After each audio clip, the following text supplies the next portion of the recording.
오늘 그 메시지의 제목이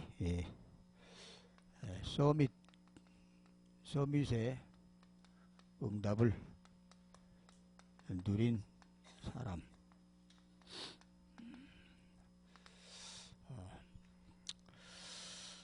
지금 우리 세계적으로도 그렇고 또 우리 국가적으로 또 그리고 사회적으로도 그렇고 위기라고 얘기들 하고 있죠. 교회도 그렇고 문화도 발달하고 문명도 발달하는데 점점 마약이 극성을 떨고 있습니다.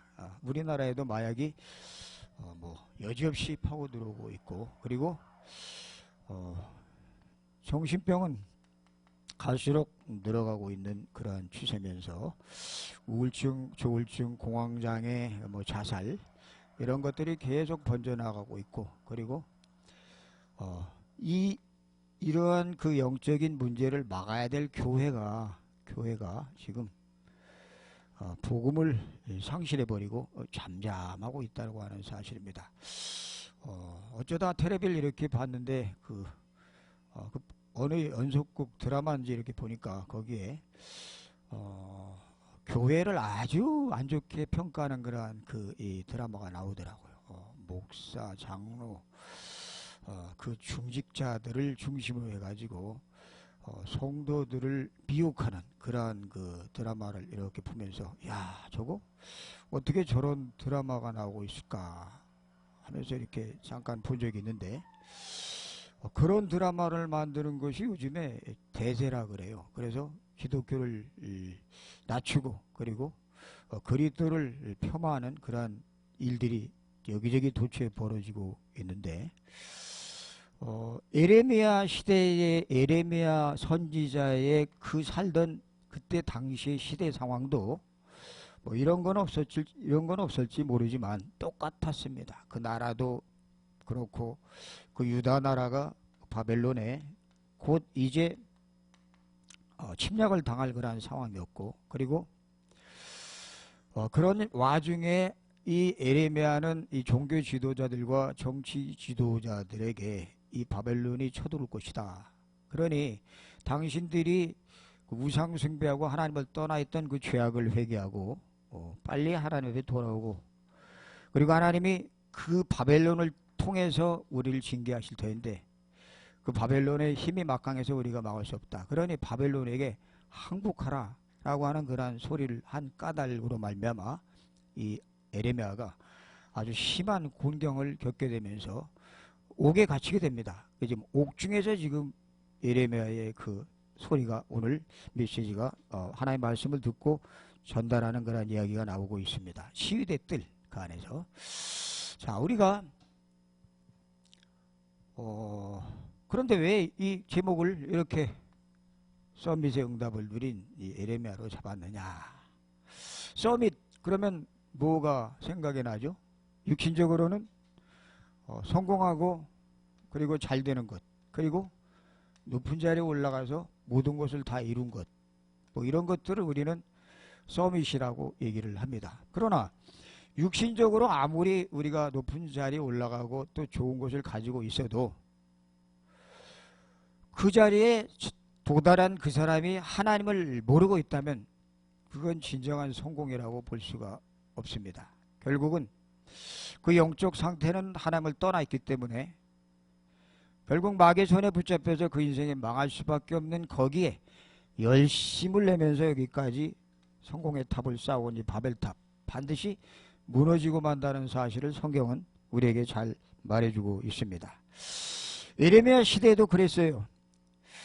유다의 그 남북 두 왕조가 유다와 이스라엘로 나눠져 가지고 계속 외세의 침략을 당하면서 어려움을 당하는 그런 와중에서 이들이 하나님을 찾고 계속 자기들이 저지르던 그 죄악의 생활상을 다 끊어버려야 함에도 불구하고 그렇지 못하고 계속 자기 생각, 육신의 생각, 그리고 세상 풍조를 따라서 살아오던 그들을 향해서 에레미야가 돌아오라, 회개하라.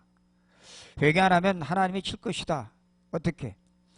하나님을 모르는 바벨론, 그 바벨론을 통해서 이 유다 나라를 삼킬 것이다. 이스라엘을 삼킬 것이다 라고 하는 그러한 예언의 메시지를 계속 전한 것을 보게 됩니다.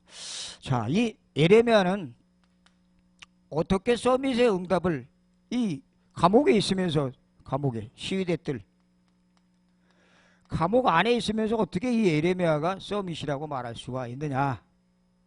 이 예레미야는 이 안에 있는 이 상황은 아주 안 좋은 상황입니다. 사면초가 앞뒤가 다 막혀있는 그런 상황 속에서 뭐를 알고 있었냐면 하나님이 주시는 언약을 붙잡고 있었습니다. 언약. 예레미야 1장에 보니까, 예레미야 1장에 하나님께서 예레미야를 부르실 때 예레미야가 말합니다. 나는 아직 아이입니다. 나는 아직 어립니다. 내가 무슨 말을 할 수 있겠습니까? 라고 하나님에게 자기를 불러서 하나님이 그 예레미야에게 미션을 맡길 때에 나는 못합니다. 나는 아직 어립니다. 하고 그렇게 고백을 하는 그 예레미야에게 이 하나님은 예레미야 1장 9절 10절에 보니까 뭐라고 말씀하시냐면 내가 너로 열방 만국에 너를 세울 것이다. 그리고 세워서 뽑으며 파괴하며 파멸하며 넘어뜨리며 건설하며 심게 할 것이다. 라고 하는 아주 귀중한 언약을 허락하시는 것을 보게 됩니다. 여러분, 우리가 살아가면서 하나님이 나에게 주신 언약, 우리 개인에게 주신 언약, 이거 있어야 되고, 그리고 하나님이 내가 지금 살고 있는 지역과 내가 지금 하고 있는 업에 대한, 현장에 대한 언약을 우리가 가지고 있어야 되고, 그리고 앞으로 이 시대가 어떻게 흘러갈 것인지를 보면서 시대를 살릴 언약을 하나님에게 우리가 받아야 됩니다. 이게 있어야 돼요. 그래야 세계복음화가 되어집니다. 하나님은 예레미야를 부르시면서 이 언약을 주십니다. 너로 열방 위에 세워서 너로 뽑으며 파괴하며 파멸하며 건설하며 심게 하였느니라. 무슨 말이죠? 완전히 옛 틀을 바꾸고 새 틀로 만들겠다 라고 하는 언약을 주십니다. 예레미야가 그 언약을 받고 예레미야가 그 유다 지도자들에게 바로 이 유다 나라가 망할 것이고 이 망할 수밖에 없는 이 환경 속에 바벨론이 쳐들어올 것이라는 사실을 말하니까 종교 지도자들과 그 정치가들이 예레미야를 옥에 투옥시킨 사건이 오늘 33장에 나타나고 있습니다. 그런 와중에 예레미야는 나는 아이라 나는 말할 지도 모릅니다 하고 얘기했을 때 하나님께서 내가 너를 모태에서 짓기 전에 너를 택했다. 태중에 네가 있기 전에 내가 영세전부터 너를 택한 존재다 라고 확인시키면서 예레미야 5장 14절에 보니까 그런 말씀을 또 주십니다. 언약을 뭐라고 주시느냐? 예레미야 5장 14절 한번 보겠습니다.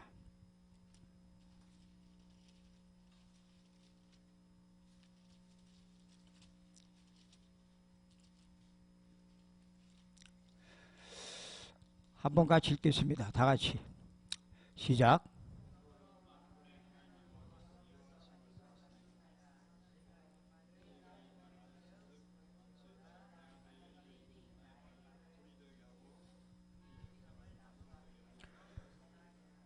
하나님이 예레미야의 입술에 당신의 말씀을 주시겠다라고 약속하십니다.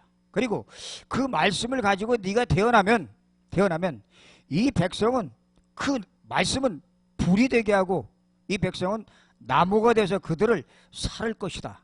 아주 강력한 말씀을 주고 계십니다. 하나님의 말씀은, 언약은 자꾸 이렇게 진보됩니다. 진보. 그리고 자꾸 구체화되어져 갑니다. 그러니까 우리가 세계복음화 그리스도라는 말씀을 우리가 알고 또 듣고 있습니다. 그런데 그리스도 모든 문제의 답이라는 사실을 알고 세계복음만 우리가 당연히 해야 될 하나님의 명령이라는 사실을 알고 있으면서도 이렇게 예레미야처럼 상황과 형편에 따라서 하나님은 그에게 그 시대에 따라서 그 시대에 변화되는 모습을 따라서 하나님은 그에게 처음 줬던 언약이 더 굳건하게, 더 확실하게 그걸 자꾸 각인시켜 나가는 모습을 보게 됩니다. 우리가 이 언약 속에 들어와야 돼요. 이걸 보고 언약의 여정이라고 합니다. 여정. 하나님은 세계복음화를 위해서 그리스도 그 한 영원한 답을 주시긴 하지만 그 그리스도라는 언약이 성취되어 가기 위해서 우리에게 언약의 여정을 걷게 하십니다. 그러면서 그 언약의 여정 속에서 하나님께서 그때그때 주시는 말씀이 또 있어요. 이걸 붙잡아야 돼요. 오늘 33장 1절에 보니까 여호와의 말씀이 에레미야에게 두 번째 임하니라. 두 번째. 이전에도 임했어요. 그러나 계속적인 말씀을 통해서 에레미야에게 맨 처음에 줬던 이 언약을 계속 발전시켜 나가는 것을 보게 됩니다. 여러분, 우리가 살아가면서 내가 개인이 어떤 언약을 붙잡고 있는가, 이게 너무 중요하고, 그리고 내가 지금 있는 이 병원, 또 내가 있는 이 직장, 또 내가 있는 이 지역에 하나님이 나에게 주신 언약이 무엇인가. 그리고 시대는 앞으로 계속 이런 시대가 되어버리고 갈수록 영적인 황폐한 시대가 되어버리고 마는데, 그러한 영적인 황폐함 속에서 하나님이 나에게 주시는 언약이 뭔가를 우리가 붙잡아야 됩니다. 바울이 이걸 알았기 때문에 로마서 사도행전 19장 11절, 사도행전 23장, 사도행전 27장 계속 진보되어가는, 그리고 구체화되어가는 말씀을 하나님이 주시는 것을 보게 됩니다.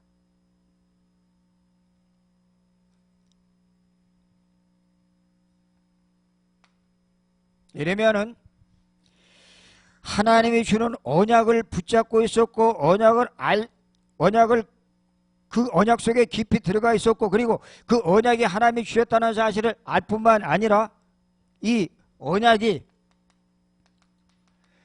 반드시 성취될 것을 믿고 있었습니다. 그렇습니다. 하나님이 우리 개인에게 주시는 뢰마, 이거는 분명히 이루어져요. 우리가 이걸 못 붙잡아서 우린 맨날 그리스도 세계복음화 그 얘기만 하지, 우리 삶 속에서 이렇게 구체화되어서 주어지는 언약을 우리가 이 속에 들어가기 시작하면은 하나님의 나를, 내 삶을 그리스도를 통해서 세계복음화를 아주 구체적으로 이루어 가신다는 사실을 우리가 발견하게 됩니다. 이러면은 얘기합니다. 하나님께서 반드시 자기에게 주신 언약을 성취해 가실 것이라는 것을 알았습니다. 오늘 33장 2절에 보니까 이를 행하시는 여호와, 그것을 만들며 성취하시는 여호와, 그 이름을 여호와라는 이가 이같이 이루노라. 그렇습니다. 우리가 언약 속에 들어가서 언약을 붙잡으면 우리가 해야 할 일은 아무것도 없어요. 단지 언약을 주신 그 하나님이 나를 통해서 이루어 가시는데, 그 언약을 이루어 가시는데 우리를 때로는 이런 시위대들에 집어넣기도 하시고, 또 때로는 이런 악조건의 상황 속에 집어넣기도 하시면서 우리에게 뭘 깨닫게 하시느냐? 내가 너와 함께한다. 당신이 우리와 함께한다. 그리고 그 당신이 모든 문제 속에, 모든 것 속에 함께한다는 사실을 확인시키고 있습니다.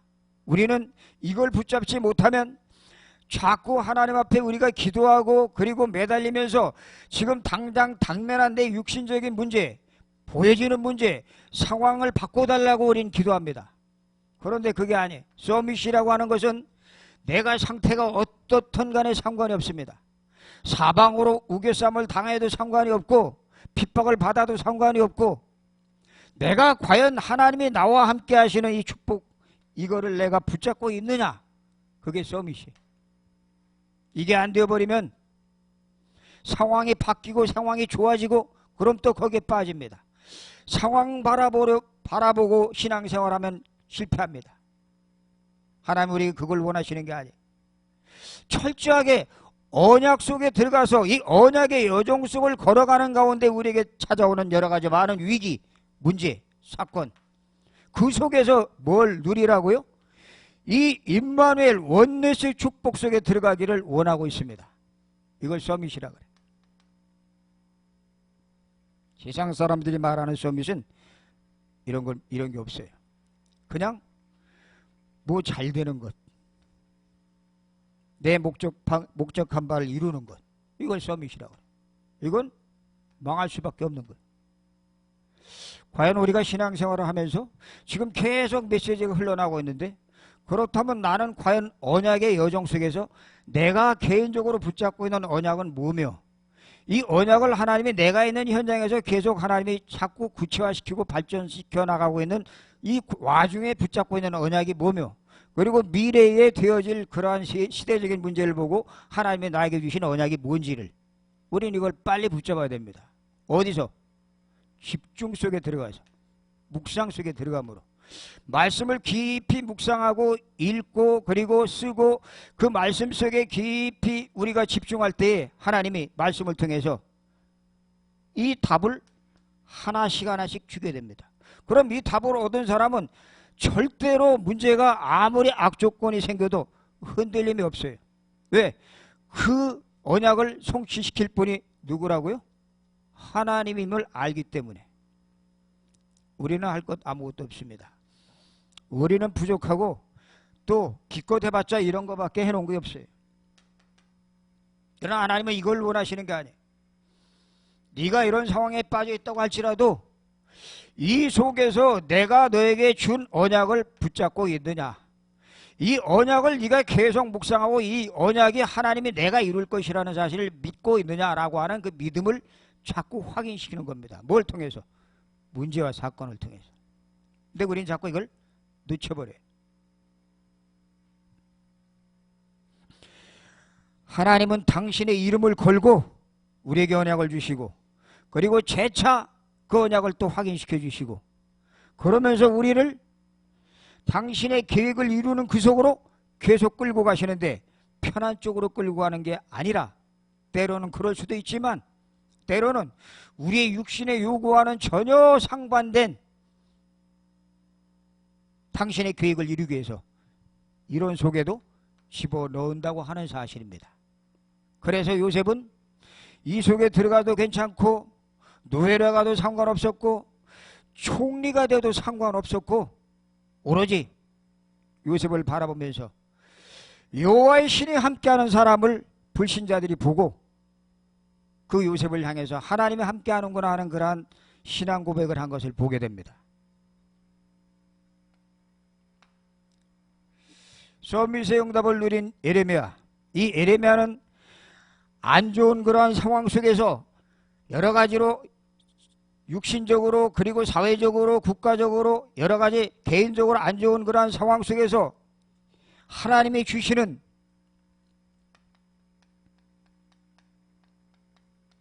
치유의 응답을 알고 있어요. 치유의 응답. 오늘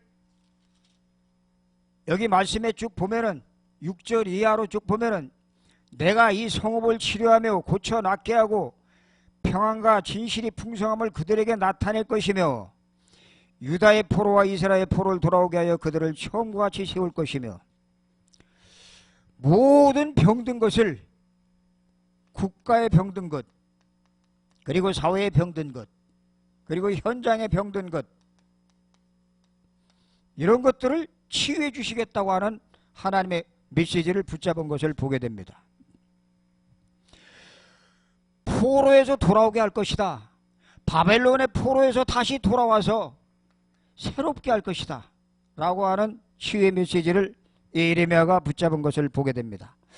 오늘 우리는 말씀이, 하나님의 말씀이 내 안에 임하면은 모든 거 다 끝납니다.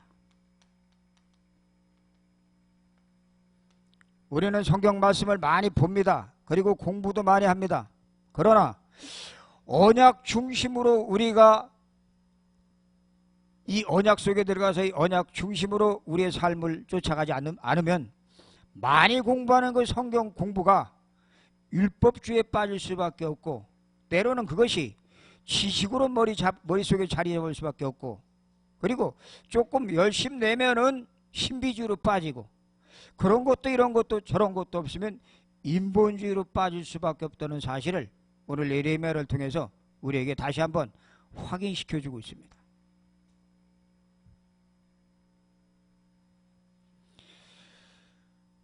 (237개) 나라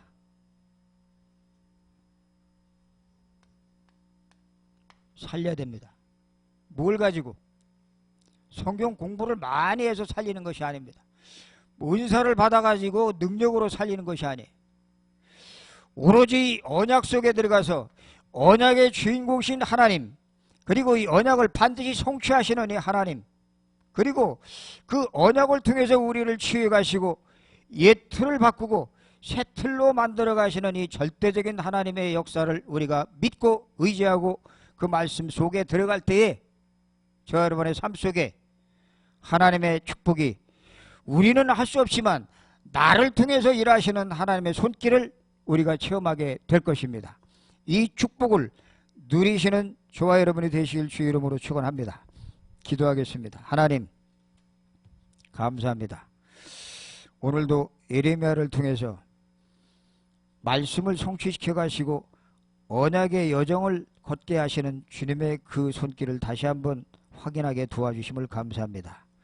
하나님의 방법은 말씀이고, 그리고 그 말씀 속에 숨겨진 그 언약이고, 그 언약을 통해서 당신의 계획을 하나하나 이루어 가심을 우리가 다시 한번 확인했습니다. 이 축복의 비밀 속에 깊이 들어가는 집중의 시간이 우리 각자에게 있어지게 도와주옵소서. 감사하며 예수 그리스도 이름으로 기도드리옵나이다. 아멘.